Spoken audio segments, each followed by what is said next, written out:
नमस्कार दोस्तों, जय हिंद, वंदे मातरम। मैं आपके साथ दोस्तों जायसवाल सर आपके अपने YouTube चैनल शिक्षक भर्ती के चैनल जायसवाल कोचिंग सेंटर पे स्वागत अभिनंदन करता हूं। दोस्तों आप सभी लोग जानते हैं सिलेक्शन यहां पे सरोपरि है। बात करेंगे C TET, MP TET, REET वर्ग 3 की बात करेंगे। सी टेट के एडमिट कार्ड दोस्तों हाल जो टिकट होता है वो डाउनलोड हो चुका है, अपलोड हो चुका है। आप लोग सभी लोग डाउनलोड भी कर चुके हैं। तो ये दोस्तों गणित शिक्षा शास्त्र के टॉप 60 क्वेश्चन हमने सेलेक्ट किए हैं। ठीक है, ये बार बार टीटी एग्जाम में पूछे गए प्रश्न है, यानी हमें सिलेक्शन चाहना है, गणित में अधिकतम अंक प्राप्त करना है। तो ये पेडागोजी के 60 प्रश्न दोस्तों बहुत ही महत्वपूर्ण है। हो सकता है कुछ क्वेश्चन आपसे बनते भी हों, लेकिन कुछ क्वेश्चन ऐसे होंगे जो एग्जाम में क्रैक करने के लिए आपको दोस्तों मदद करेंगे। तो चलिए दोस्तों शुरू करते हैं। 60 महत्वपूर्ण प्रश्न एग्जाम में। ठीक है, ये एग्जाम देने से पहले एक बार जरूर आप लोगों को देख लेना है। साथ ही साथ दोस्तों सी टेट एग्जाम की तैयारी के लिए बेस्ट टेस्ट सीरीज चाहिए, क्योंकि समय बहुत कम है। तो आप परीक्षा ऐप यहाँ पे ऐप को इंस्टॉल कर सकते हैं, लिंक आपको डिस्क्रिप्शन में दे दिया जाएगा। और हमारा जायसवाल सर 50 कोड यूज करेंगे तो आपको 50% ऑफ मिलेगा। ठीक है, 50% डिस्काउंट मिलेगा, यानी अगर कोई भी टेस्ट सीरीज 300 रुपये की है तो आपको वह टेस्ट सीरीज 150 रुपये की पड़ेगी। ये जायसवाल सर का वादा है दोस्तों। ठीक है, तो जायसवाल सर 50 कोड आपको यह यूज करना है। और आपको दोस्तों मध्य प्रदेश शिक्षक वर्ग 3 की तैयारी के लिए टेस्ट सीरीज चाहिए। बाकी क्लासेज हमारे पर चल ही रही है, तो 50% ऑफ यहाँ पे चल रहा है। जायसवाल सर 50 यहाँ पे कोड आपको यूज करना है। ठीक है, चलिए शुरू करते हैं। महत्वपूर्ण दोस्तों यहाँ पे 60 महत्वपूर्ण एमसीक्यूज रहने वाले हैं। तो पहला आपका प्रश्न जो है स्क्रीन पर देख लेते हैं। वीडियो को अंत तक बने रहें, क्योंकि हर एक क्वेश्चन यहाँ पे इंपॉर्टेंट है दोस्तों। पहला प्रश्न है कि विशिष्ट से सामान्य तथा स्थूल से सूक्ष्म की ओर शिक्षण सूत्र आधारित विधि है। आपकी आगमन विधि की, संश्लेषण विधि की, विश्लेषण विधि की, या दोस्तों निगमन विधि की बात करेंगे। तो राइट ऑप्शन दोस्तों जाएगा आगमन विधि की बात करेंगे, क्योंकि आप लोग जानते हैं आगमन विधि जो होता है दोस्तों अनुप्रेरण पर आधारित होता है। और इस विधि में विशेष तथ्यों या उदाहरण की सहायता से समान नियमों का निष्कासन छात्रों से करवाया जाता है। और यह कि हम संक्षेप में कह सकते हैं कि इसमें क्या है, विशेष से समान की ओर सूत्र का पालन किया जाता है। तो आपकी आगमन विधि हो जाएगी। अब देखते हैं दोस्तों दूसरा प्रश्न है कि रेखा गणित में कौन से आयाम को प्रमुख स्थान दिया गया है। जो आपकी रेखा गणित है इसमें किस आयाम को प्रमुख स्थान दिया गया है। आपके आकार को, विस्तार को, स्थिति की, या इन सभी को दिया गया है। तो सभी लोग जानते हैं रेखा गणित की बात करते हैं, इनके आयामों की बात करते हैं, इनके आयाम को प्रमुख स्थान आपके आकार में भी है, विस्तार में है और आपकी स्थिति में भी है। अर्थात दोस्तों यहाँ पे उपयुक्त सभी डी ऑप्शन यहाँ पे सही हो जाएगा। अब देखते हैं दोस्तों तीसरा प्रश्न, बहुत ही लाजवाब प्रश्न है, सिलेक्शन वाला प्रश्न है कि गणित शिक्षण के प्रेरणात्मक सिद्धांत के सूत्र कहलाते हैं। वो आपकी सक्रियता होती है, सजीवता होती है, या दोनों होगा, या आपका फोर्थ ऑप्शन इनमें से कोई नहीं। तो गणित शिक्षण के प्रेरणात्मक सिद्धांत के जो सूत्र होते हैं भैया, कोई भी चीज अगर आप कोई मोरल डाउन हो रहा है उसको मोटिवेशन देना है, अगर उसे प्रेरणा प्रेरणा दे रहे हैं, तो क्या कह रहा है, वह गणित शिक्षण में जीवित रहता है। यानी कि ये जो प्रेरणात्मक सिद्धांत होते हैं वह गणित शिक्षण के सजीवता कहलाते हैं। बी ऑप्शन सही हो जाएगा। अब देखते हैं दोस्तों अगला प्रश्न। अगला प्रश्न प्यारा सा है, ध्यानपूर्वक इस प्रश्न को देखेंगे। और प्रश्न यह है कि गणित शिक्षण के लिए पाठ योजना का निर्माण आवश्यक है। शिक्षक को पाठ याद होता है, ठीक है, या विषय वस्तु का विकास सुव्यवस्थित ढंग से किया जाता है, छात्रों की कमजोरियों का पता लगाया जाता है, या दोस्तों विषय का गूढ़ अध्ययन कराया जाता है। आप सभी लोग भावी अध्यापक अध्यापिकाएं हैं, आप सभी लोग ज्ञानी हैं, सर्वज्ञ हैं दोस्तों। गणित शिक्षण के लिए पाठ योजना का निर्माण इसलिए आवश्यक है ताकि दोस्तों विषय वस्तु में क्या हो, विषय वस्तु का विकास मुख्य व्यवस्थित ढंग से किया जा सके। अब देखते हैं दोस्तों अगला प्रश्न। गणित विषय का सबसे अधिक संबंध होता है विज्ञान के साथ, नागरिक शास्त्र के साथ, भूगोल के साथ, समाज शास्त्र के साथ। तो मैं भैया बता देता हूँ, जिस तरह माँ का संबंध एक बच्चे से होता है, जिस तरह माँ का संबंध इस बच्चे से होता है, माँ कभी अपने बच्चे से बच्चे को नहीं दूर रख सकती, उसी प्रकार बच्चा भी अपने माँ से दूर नहीं हो सकता। उसी प्रकार दोस्तों गणित भी विज्ञान से दूर नहीं हो सकता। सबसे अधिक संबंध आपका विज्ञान होता है। ठीक है, कह सकते हैं ये दोनों भाई हैं, दोनों बहनें हैं, एक ही माता पिता के संतान हैं। अब देखते हैं दोस्तों अगला प्रश्न। गणित के नियम व निष्कर्ष कैसे होते हैं। वस्तुनिष्ठ होते हैं, सार्वभौमिक होते हैं, वस्तुनिष्ठ सार्वभौमिक दोनों होते हैं, या इनमें से कोई नहीं। तो गणित के नियम व निष्कर्ष दोस्तों वस्तुनिष्ठ भी होते हैं और सार्वभौमिक भी होते हैं। ठीक है, सभी लोग जानते हैं, समझते हैं आप लोग। ठीक है, राइट ऑप्शन सी के साथ जाएंगे। महत्वपूर्ण 60 प्रश्न है, इंपॉर्टेंट सेशन है। और बाकी क्लासेज जो मैथ्स की क्लास चल रही है वो डेली आपकी होगी। ठीक है, वह उद्देश्य जो शिक्षक गणित पढ़ाने के बाद कक्षा में ही प्राप्त कर लेता है उसे कहा जाता है दोस्तों, उसे सांस्कृतिक उद्देश्य कहा जाता है, शिक्षण उद्देश्य कहा जाता है, सामाजिक उद्देश्य कहा जाता है, या उपर्युक्त सभी हो जाएगा। तो वह उद्देश्य जो शिक्षक गणित पढ़ाने के बाद कक्षा में ही प्राप्त कर लेता है दोस्तों, उसे कहा जाता है शिक्षण उद्देश्य कहला जाता है। क्यों? क्योंकि यह शिक्षक के लिए है, आप सभी लोग भावी अध्यापक अध्यापिकाओं के लिए है। ठीक है, आप लोगों की नियुक्त हो गई। ठीक है, आपका उद्देश्य जो होता है, शिक्षक जो है यानी आप लोग गणित पढ़ाने के बाद कक्षा में प्राप्त कर लेते हैं, उसे गणितीय उद्देश्य कहेंगे यानी शिक्षण उद्देश्य कहेंगे।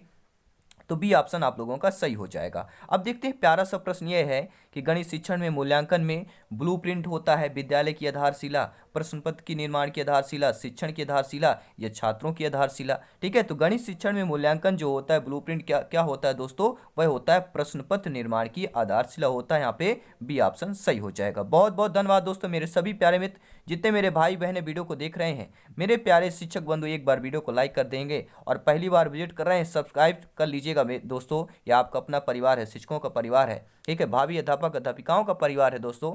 और वैज्ञानिक विधि पर आधारित उपयुक्त विधि बताना है। पहली बात तो हमें कुछ प्रश्न कंफ्यूज करते हैं, वैज्ञानिक विधि पर आधारित, अब ये उपयुक्त विधि दे दिया गया। अरे वैज्ञानिक विधि पर आधारित विधि भी दे देता, लेकिन उपयुक्त विधि बताना है। उपयुक्त विधि आपकी योजना है, निगमन है, या आपकी अधिगम अनुभव कितने प्रभावशाली रहे यह है, या आपका उपर्युक्त सभी है। तो राइट ऑप्शन दोस्तों सभी लोग जानते हैं कि वैज्ञानिक विधि पर आधारित उपयुक्त विधि योजना विधि भी होती है, आपकी निगमन विधि भी होती है। निगमन यानी कि नियम, वैज्ञानिक विधि नियम होता है, कोई भी कैलकुलेशन कर रहे हैं, कोई भी कुछ संक्रिया कर रहे हैं साइंस का, ठीक है, अल्कोहल कुछ भी कर रहे हैं, तो हमें क्या होता है वहाँ नियम कुछ होते हैं, उस नियम के अकॉर्डिंग चलना पड़ता है। ठीक है, तो यहाँ पे उपर्युक्त सभी डी ऑप्शन आपका सही हो जाएगा। अब देखते हैं दोस्तों अगला प्रश्न, दैनिक पाठ योजना के निर्माण में सम्मिलित होता है विषय वस्तु का चयन, शिक्षण उद्देश्य का निर्धारण, शिक्षण विधियों का निर्माण, या उपर्युक्त सभी हो जाएगा। तो आप लोग जानते हैं दोस्तों दैनिक पाठ योजना के निर्माण में क्या क्या सम्मिलित होता है, विषय वस्तु का चयन, शिक्षण उद्देश्यों का निर्धारण और शिक्षण विधियों का निर्माण, यानी उपर्युक्त सभी आपका राइट आंसर हो जाएगा। अब देखते हैं प्यारा सा प्रश्न क्या पूछा जा रहा है, सामान्य से विशिष्ट का सिद्धांत निम्न में से किसमें प्रयोग होता है, आपके आगमन में, निगमन में, संश्लेषण में, विश्लेषण में। इनमें दोस्तों बहुत ज़्यादा कंफ्यूज होता है, अगर आप क्लियर नहीं है तो बहुत ज़्यादा कंफ्यूज होंगे और माइंड आपका दिमाग खराब हो जाता है इस टाइप के प्रश्न में। तो एक बात आज क्लियर कर लीजिए कि समान से विशिष्ट किसमें होता है। ठीक है, देखिए मैं आपको बता देता हूँ एक चीज़ कि विशेष से समान आपके आगमन में होता है। एक बार नोट कर लीजिए, आगमन में क्या होता है, विशेष से समान। आगमन क्या होता है, पहले उदाहरण, ठीक है, तो उदाहरण यानी कि विशेष से समान होगा। निगमन में क्या होता है, सामान्य से विशेष होता है। तो समान से विशिष्ट की ओर कहाँ, तो समान से विशिष्ट आपका निगमन कहलाएगा दोस्तों, बी ऑप्शन सही हो जाएगा। ठीक है, अब देखते हैं दोस्तों अगला प्रश्न। ठीक है, आगमन निगमन से बहुत सारे आपके प्रश्न पूछे जाते हैं, तो आगमन निगमन का चैप्टर जो है क्लियर कर लीजिएगा। विश्लेषण हो गया आपका, ठीक है, ह्यूरिस्ट विधि हो गई, इनसे बहुत सारे प्रश्न पूछे जाते हैं।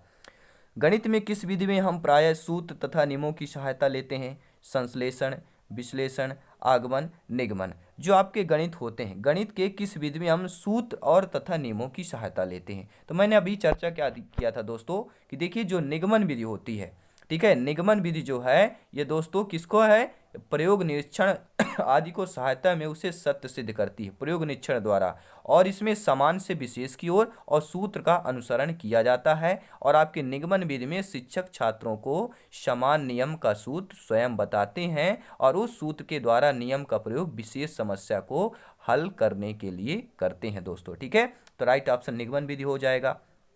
अब देखते हैं दोस्तों अगला प्रश्न, छोटी कक्षाओं में गणित विषय में रुचि उत्पन्न करने के लिए पढ़ाने का तरीका होना चाहिए, मनोरंजक एवं खेल संबंधी, रटने का, ठीक है, आगमन का या निगमन का। तो सभी लोग जाने रटना क्या है, एक निगेटिव वर्ड है, निगेटिव शब्द है, चाहे शिक्षक के लिए हो चाहे बालक के लिए हो। रटना यहाँ पे निगेटिव वर्ड है, तो निगेटिव तो क्वेश्चन है नहीं हमारा, तो मनोरंजक एवं खेल संबंधी हो जाएगा, छोटी कक्षाओं में गणित में रुचि उत्पन्न करने के लिए।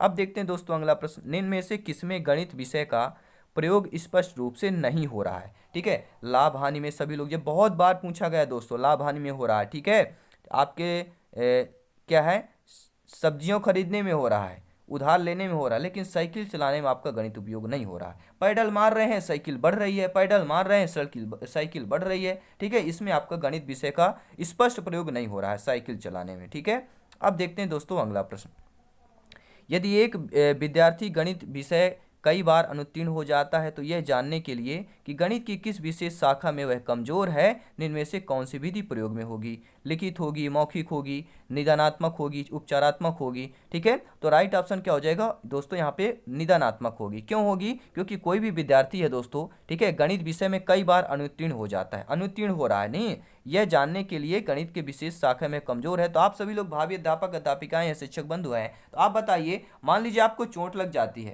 यानी बच्चा अगर पढ़ रहा है, उसको चोट ही लगी है, अनुत्तीर्ण मतलब क्या होता है, उसको चोट ही लगी है, तो चोट लग जाएगा तो आप क्या करेंगे, जब चोट लग जाएगा तो आप क्या करें, उसका उपचार करेंगे। ठीक है, तो क्या कहलाएगा, उपचार करेंगे, लेकिन उसका पहले निदान ढूंढेंगे। उपचार करने के पहले हमें निदान तो ढूंढेंगे, कमजोरी उसका पता लगाएंगे कि बच्चा कमजोर कहाँ है, वह विशेष शाखा कौन सी है जिसपे बच्चा कमजोर है, वह कहलाएगी निदानात्मक। ठीक है, पहले निदान ढूंढेंगे, फिर बाद में उसका उपचार किया जाता है। तो उपचार के पहले निदानात्मक विधि आती है, ये सभी लोग नोट कर लेंगे। कंफ्यूज बहुत होता है दोस्तों इस टाइप के क्वेश्चनों पे, ऐसे इस प्रकार के जो प्रश्न पूछे जाते हैं। छात्र गणितीय गणना में गति प्राप्त कर सकते हैं चर्चा या वाद विवाद द्वारा, मौखिक कार्य द्वारा, लिखित कार्य द्वारा या आपके अभ्यास द्वारा। तो सभी लोग जानते हैं छात्र जो गणितीय गणना में गति प्राप्त कर सकते हैं वह अभ्यास द्वारा ही है। जितना ज़्यादा अभ्यास करेंगे, प्रैक्टिस करेंगे, उतना ही ज़्यादा आपको एक्सपीरियंस होगा, और एक्सपीरियंस के साथ सिलेक्शन इंपॉर्टेंट होता है। ठीक है, क्योंकि यहाँ पर दोस्तों सिलेक्शन सर्वोपरि है। अब देखते हैं अगला प्रश्न। आर्यभट्ट का समाज में योगदान बालक जान रहा है, यह किस उद्देश्य की पूर्ति कर रहा है, अवबोध की, अभिवृत्ति की, अभिरुचि की या व्यक्तित्व की। तो सभी लोग जानते हैं दोस्तों, आर्यभट्ट का समाज में योगदान बालक जान रहा है, यह किस उद्देश्य की पूर्ति कर रहा है, तो ये दोस्तों आपके अभिरुचि की पूर्ति कर रहा है। ठीक है, सी ऑप्शन सही हो जाएगा। अब देखते हैं दोस्तों अगला प्रश्न। ताश के पत्तों में छिपे अंकों के खेल को छात्र अपनी विचारधारा के अनुसार अव्यक्त कर रहा है, वह किस कारण से संबंधित होगा।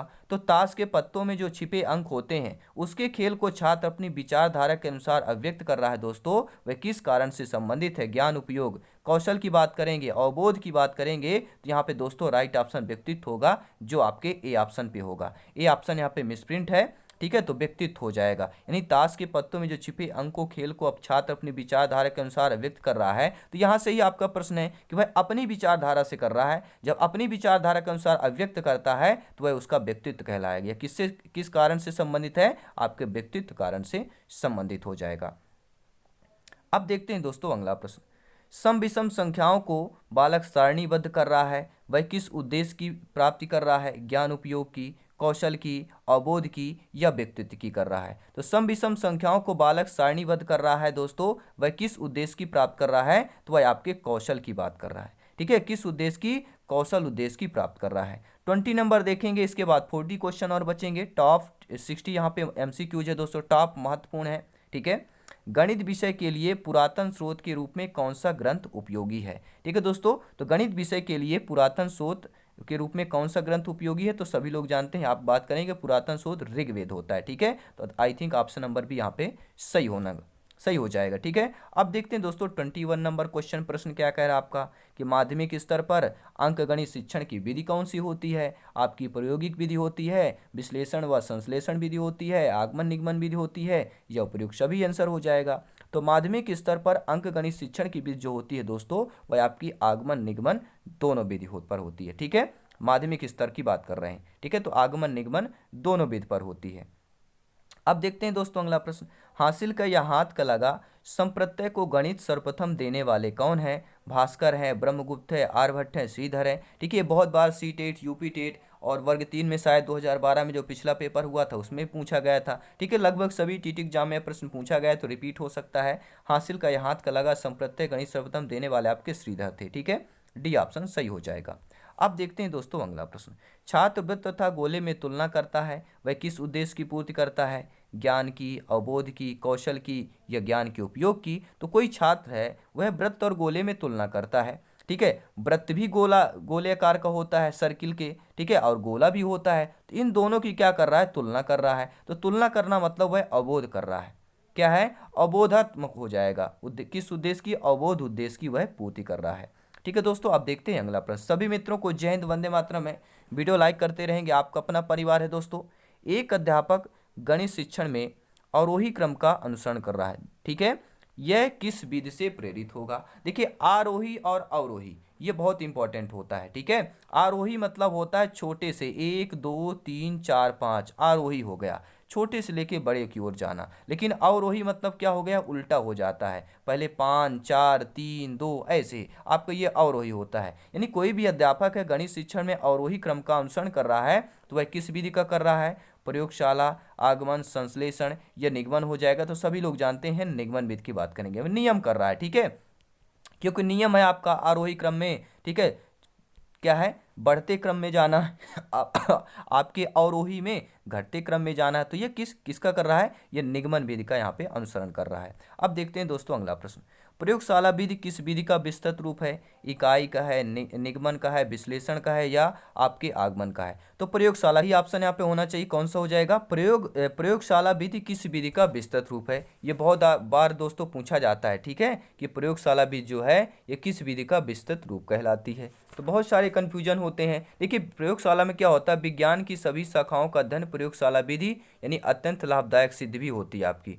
और प्रयोगशाला में सीखा हुआ ज्ञान स्थायी होता है, प्रायोगिक उपयोग की संभावनाएं भी अधिक होती हैं। इस विधि में जो ज्ञान दोस्तों ठीक है प्राप्त होता है वह सक्रिय रहता है और स्थूल तथ्यों पर आधारित होता है। स्थूल मतलब क्या है, बड़े, सूक्ष्म की नहीं बात, सूक्ष्म यानी छोटा, स्थूल यानी बड़ा। ठीक है, तो विद्यार्थियों में निरीक्षण एवं तर्क करने की क्षमता का आपका भी विकास होता है। तो आपका यहाँ पे आगमन विधि सही हो जाएगा। अब देखते हैं दोस्तों अगला प्रश्न, किसी खेल के क्षेत्रफल का ज्ञान कराने में सहायक विधि होगी। तो कोई भी खेल है उसका क्षेत्रफल ज्ञान कराना है। ठीक है, कोई भी खेल है उसका क्षेत्रफल ज्ञान कराना हो तो वह सहायक विधि आपकी आगमन होगी, निगमन होगी, क्रिया होगी या आपकी प्रदर्शन होगी। ठीक है, तो प्रदर्शन यहाँ पे तो नहीं होगी, क्रिया होगी, क्योंकि खेल की बात कर रहे हैं। खेल का क्षेत्रफल ज्ञान कराना है तो उसकी सहायक विधि आपकी क्रिया विधि यहाँ पे वर्क करेगी, काम करेगी। सी ऑप्शन सही हो जाएगा। अब देखते हैं दोस्तों अगला प्रश्न, किसी वृत्त की परिधि व व्यास में संबंध स्थापित करना, इसमें कौन सी विधि सहायक होगी, संश्लेषण विधि, प्रयोगात्मक विधि, आगमन विधि या आपकी प्रदर्शन विधि होगी। ठीक है, तो सभी लोग जानते हैं किसी वृत्त की परिधि और व्यास में संबंध स्थापित करना है तो सारी चीजें क्या होगी, उसमें कुछ नियम और रूल होते हैं। ठीक है, नियम रूल होते हैं तो ये हमारी क्या कुछ प्रयोग किए जाएंगे। ठीक है, आपके यहाँ पे क्या लगेगा, जो बॉक्स होता है, कौन सा बॉक्स होता है, टूल बॉक्स जो होता है वो यहाँ पे उपयोग होगा। ठीक है, तो वहाँ पर क्या हो जाएगा, प्रयोगात्मक विधि करेगी, क्योंकि हमें वृत्त और परिधि में कुछ प्रयोग करने पड़ेंगे, टेस्ट करने पड़ेंगे। ठीक है, सारी चीज़ें, तो राइट ऑप्शन आपका बी ऑप्शन सही हो जाएगा। ठीक है, अब देखते हैं दोस्तों अगला प्रश्न, गणित विषय की पाठ्यपुस्तकें किस विधि पर आधारित होकर लिखी जाती हैं, आपके संश्लेषण, प्रयोगात्मक, आगमन या आपके प्रदर्शन विधि पर। तो गणित विषय की पाठ्यपुस्तकें किस विधि पर आधारित हो जाती हैं, तो सभी लोग जानते हैं वह आपकी संश्लेषण पर होती हैं। ठीक है, क्या उनमें सभी का संश्लेषण किया जाता है। अब देखते हैं दोस्तों अगला प्रश्न, इकाई उपागम किस शिक्षाविद ने दिया था, इकाई उपागम जो है किस शिक्षाविद ने दिया था। बहुत बार टीटी एग्जाम में पूछा गया प्रश्न है। एचिसन ने दिया था, एचिसन ने, रॉबर्ट बुश ने, एलन ने या मॉरिसन ने। तो आपने काफ़ी नाम सुना होगा मॉरिसन का, कि इकाई उपागम देने वाले आपके कौन है, मॉरिसन हो जाएंगे, डी ऑप्शन सही हो जाएगा। ठीक है, और अगला प्रश्न है कि नेत्रहीन विद्यार्थियों के लिए ब्रेल लिपि का प्रतिपादन करने किसने किया था। सभी लोग जानते हैं ब्रेल लिपि का, इन्होंने अपने ही, जिन्होंने किया था उन्हीं के नाम से ब्रेल लिपि बनी थी। तो किन्होंने किया था, लुई ब्रेल ने किया था, ना ही रॉबर्ट ब्रेल ने, ना ही फ्रेड ने। ठीक है, किसने किया था, लुई ब्रेल ने किया था। ये बहुत ही सिंपल साधारण प्रश्न है। तो 30 प्रश्न कर चुके हैं, 30 प्रश्न और हैं, फटाफट करेंगे क्योंकि यहाँ पर सिलेक्शन दोस्तों सर्वोपरि है। हर एक प्रश्न आपकी एग्जाम पैटर्न पर, एनसीईआरटी के पैटर्न पर है। अब देखते हैं 31 प्रश्न। ठीक है, 31 नंबर प्रश्न है, जेकब एल मोरोनो का संबंध किस विधि से है, प्रश्नोत्तर विधि, सूक्ष्म शिक्षण विधि, ठीक है, आपके समाज मिति विधि से है या आपके दोस्तों व्यक्ति अध्ययन विधि से होगा। तो राइट ऑप्शन क्या हो जाएगा, सभी लोग जानते हैं, समझते हैं, आप लोग ज्ञानी हैं, सर्वज्ञ हैं, कि समाज मिति विधि से हो जाएगा। जेकब एल मोरोनो का संबंध आपके समाज मिति विधि से हो जाएगा। ठीक है दोस्तों, अब देखते हैं दोस्तों अगला प्रश्न, समस्या समाधान विधि का सोपान है सूचनाओं का संग्रहण, समस्या की प्रकृति निर्धारण, निष्कर्ष निकालना, आंकड़ों को संगठित करना। तो समस्या समाधान विधि का सोपान कौन सा है दोस्तों, निष्कर्ष निकालना सोपान होता है।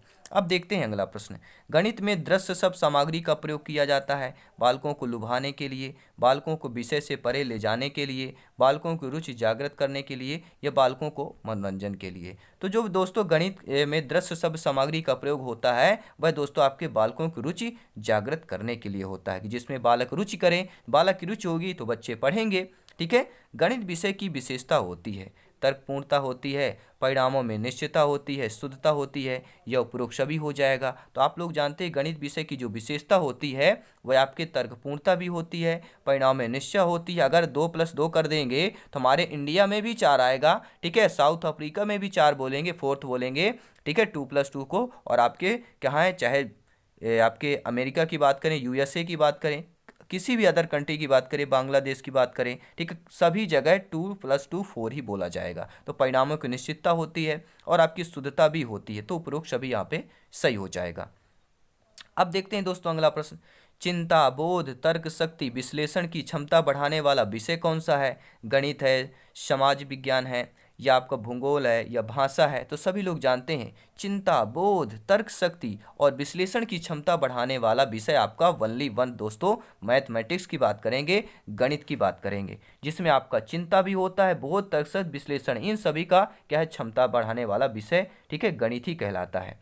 अब देखते हैं अगला प्रश्न, गणितीय निष्कर्ष सर्वमान्य होते हैं क्योंकि ये सबके विचारों का आदर करते हैं, ये तर्क पर आधारित होते हैं, ये परिस्थिति के अनुकूल होते हैं, यह उपयुक्त सभी हो जाएगा। तो गणितीय लगेगा कि ये तर्क पर आधारित होते हैं, गणितीय निष्कर्ष जो सर्वमान्य होते हैं क्योंकि ये दोस्तों कहाँ पर होते हैं, ये तर्क पर आधारित होते हैं। अब देखते हैं दोस्तों अगला प्रश्न, अगला प्रश्न स्क्रीन पर है कि शिक्षण उद्देश्यों का क्रमिक वर्गीकरण किया गया है, वेकन के द्वारा, शुल्टन के द्वारा, कॉमेर के द्वारा, या ब्लूम के द्वारा। तो शिक्षण उद्देश्यों का जो क्रमिक वर्गीकरण है किसके द्वारा किया गया है, तो आपके ब्लूम के द्वारा किया गया है। अब देखते हैं दोस्तों अगला प्रश्न, ज्ञान संबंधी प्राप्त उद्देश्य के अंतर्गत निम्नलिखित में से कौन सा कथन सही होगा? आप लोग ज्ञानी है, सर्वज्ञ है, शिक्षक बंधु है, ये बताइए कि ज्ञान संबंधी प्राप्त उद्देश्य यानी जो ज्ञान संबंधी प्राप्त उद्देश्य होते हैं उसके अंतर्गत कथन आपको देखना है। देखिए, गणितीय प्रत्ययों का सही अनुप्रयोग, गणितीय चिन्ह का ठीक ठाक पहचानना, गणित के विकास की जानकारी में रुचि होना, या गणितीय सिद्धांत की सही समझ होना। तो ज्ञान संबंधी प्राप्त उद्देश्य के अंतर्गत कौन सा कथन सही है? वह हो जाता है दोस्तों गणितीय सिद्धांतों की सही समझ। अगर आपके पास गणितीय सिद्धांत की सही समझ है तो आपको ज्ञान संबंधी प्राप्त उद्देश्य क्या है, अंतर्गत कथन सही हो जाएगा। ठीक है दोस्तों, अब देखते हैं अगला प्रश्न, ब्लूम टेक्सोनॉमी का अंग नहीं है। नेगेटिव प्रश्न, ध्यान दीजिएगा, नेगेटिव प्रश्न आएंगे, ठीक है। आपके टॉप 60 क्वेश्चन है और आपको पता है केवल 15 ही प्रश्न पूछे जाने हैं और आपके पेडागॉजी में 15 से 16 वीडियो आपको मिल जाएंगे चैप्टर वाइज। जो क्लासेज है वो प्लेलिस्ट में जरूर देख लीजिएगा, ठीक है। तो यहाँ पे 15 नंबर आपके कन्फर्म हो जाएगा। अगर आपने ये देख लिया तो 13+ आपके पेडागॉजी में कन्फर्म है दोस्तों, ठीक है।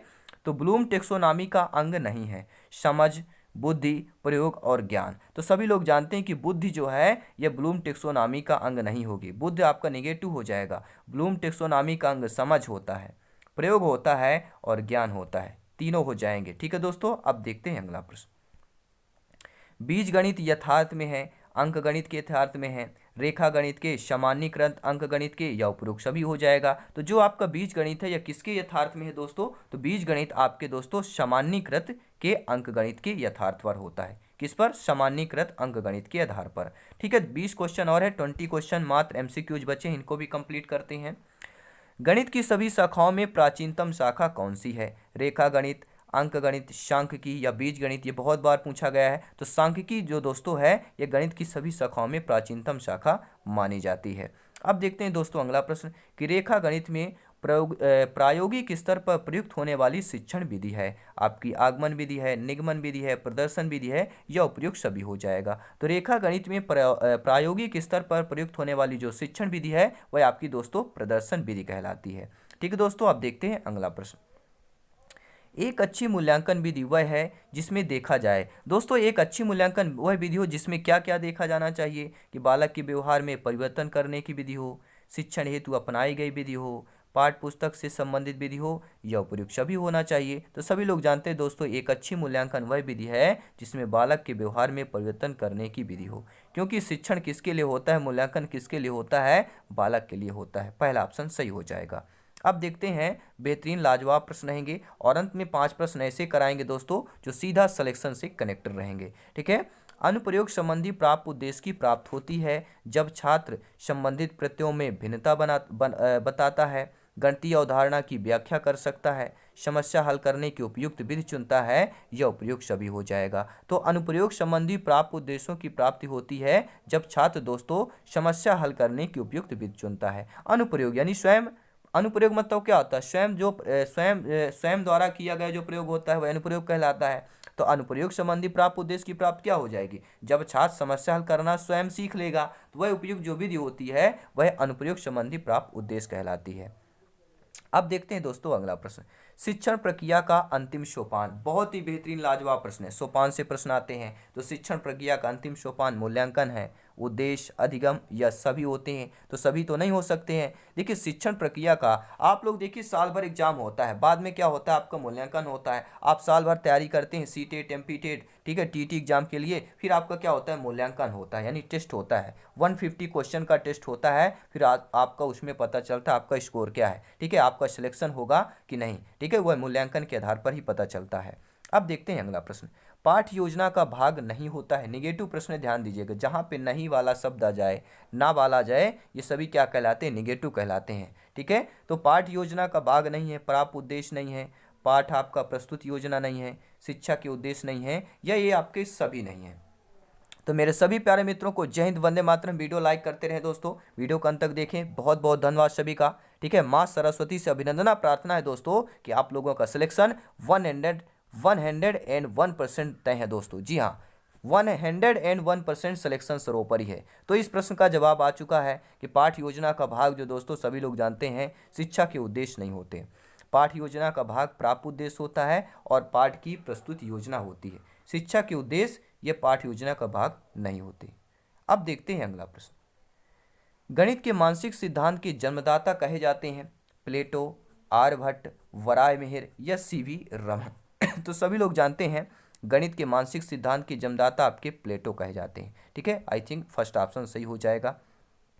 अब देखते हैं दोस्तों अगला प्रश्न, खोज विधि का प्रतिपादन किसने किया था, professor Armstrong, Kilpatrick, John Dewey या आपके स्किनर ने किया था। तो सभी लोग जानते हैं जहाँ भी खोज शब्द की बात की जाती है, खोजबीन की जहाँ भी बात की जाती है, ये प्रोफेसर आर्मस्ट्रांग है जो बहुत स्ट्रांग है, खोज करने में बहुत ज़्यादा स्ट्रांग है। ये लॉजिकल ट्रिक अपनाइएगा, खोज करने में ये बहुत ज़्यादा स्ट्रांग है, ठीक है। आई थिंक फर्स्ट ऑप्शन सही हो जाएगा। अब देखते हैं बेहतरीन लाजवाब प्रश्न दोस्तों कि निगमन विधि का उपयोग है मानसिक क्षमता बढ़ाना, वैज्ञानिक दृष्टिकोण विकसित करना, सूत्र की स्थापना करना या सूत्र का प्रयोग करना। तो दोस्तों निगमन विधि का उपयोग क्या होता है, निगमन विधि का उपयोग होता है सूत्र की स्थापना करना, क्योंकि सभी लोग जानते हैं दोस्तों निगमन विधि की हम कई बार बात चुके हैं और निगमन विधि के गुण भी पूछे जाते हैं, ठीक है।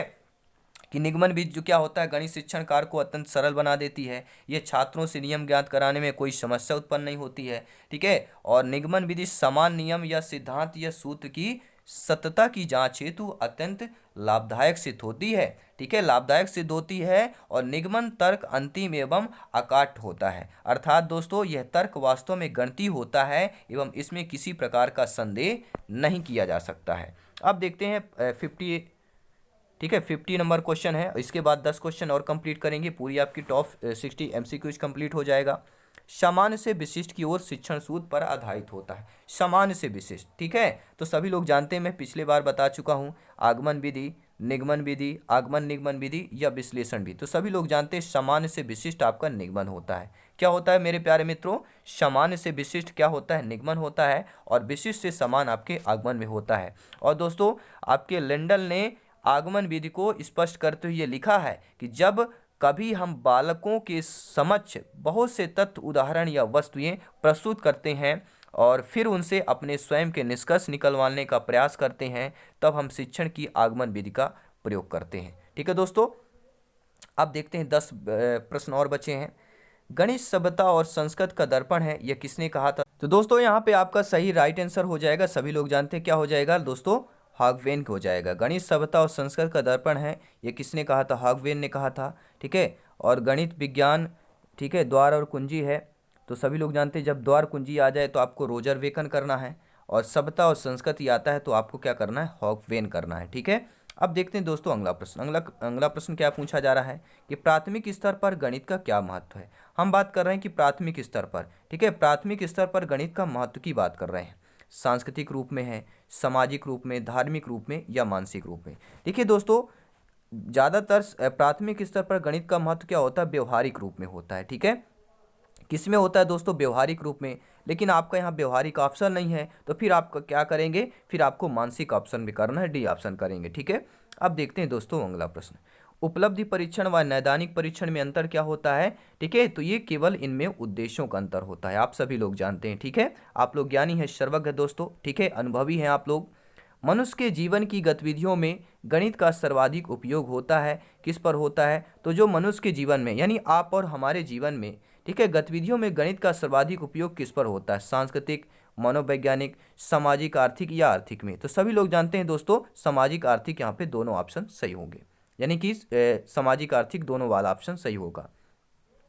कौन सा कार्य अध्यापक से संबंधित नहीं है, नेगेटिव प्रश्न है, यानी कौन सा कार्य आप लोगों से संबंधित नहीं होगा। देखिए, योजना बनाना आपका कार्य है, ठीक है, मार्गदर्शन करना भी बच्चों का आपका कार्य है, और शिक्षण प्रक्रिया ये आपको आपका कार्य है, अध्यापक का कार्य है, अध्यापिका का कार्य है, शिक्षक शिक्षिका का कार्य है। लेकिन बजट बनाना शिक्षक शिक्षिका अध्यापक का कार्य, यहाँ पर अध्यापक का कार्य बजट बनाना नहीं होता है। ठीक है, अब देखते हैं अगला प्रश्न। अगला प्रश्न है दोस्तों, सर्वाधिक प्रभावशाली शिक्षण सामग्री, अप्रेक्षित, आपके प्रत्यक्ष अनुभव, आपके प्रक्षेपित, या इनमें से कोई नहीं। तो दोस्तों सर्वाधिक प्रभावशाली शिक्षण सामग्री क्या होती है, प्रत्यक्ष अनुभव होता है। जितना ज़्यादा आपके पास प्रत्यक्ष यानी सीधा अनुभव होगा वह प्रभावशाली शिक्षण कहलाती है। जब बच्चों को फेस टू फेस आप समझाते हैं और बच्चे आपको देखकर, आपको सुनकर, ठीक है, वीडियो कॉन्फ्रेंसिंग द्वारा यानी कि समझ लें श्रव्यदर्शी साधन द्वारा जब समझते हैं तो बच्चों के पास प्रत्यक्ष अनुभव पहुंचता है। ठीक है, वस्तुनिष्ठ परीक्षण की सर्वाधिक महत्वपूर्ण विशेषता क्या होती है, विश्वसनीयता, वैधता, वस्तुनिष्ठता, या दोस्तों उपयुक्त सभी। तो वस्तुनिष्ठ परीक्षा की सर्वाधिक महत्वपूर्ण विश्वसनीयता भी होती है, और वैधता भी होती है, वस्तुनिष्ठता भी होती है, उपयुक्त सभी। आंसर सही हो जाएगा। 3 क्वेश्चन है और दोस्तों देख लेते हैं, इंपॉर्टेंट क्वेश्चन है। गणित सभी विज्ञानों का द्वार एवं कुंजी है, यह शब्द किसने कहा, तो हमने पहले ही जिक्र किया कि अगर विज्ञान में द्वार और कुंजी शब्द आता है तो आपको क्या करना है, रोजर वेकर करना है, रोजर वेकर करना है, यहाँ पे वेकन होगा वैसे, रोजर वेकन। ठीक है, अब देखते हैं। और संस्कृत या आता है तो किसको करना है, नीचे कमेंट बॉक्स में बताइएगा, हम पिछले क्वेश्चन कर भी चुके हैं। ठीक है, अब देखते हैं अगला प्रश्न। ठीक है, हॉगवेन करना है संस्कृत का जब भी बात की जाए।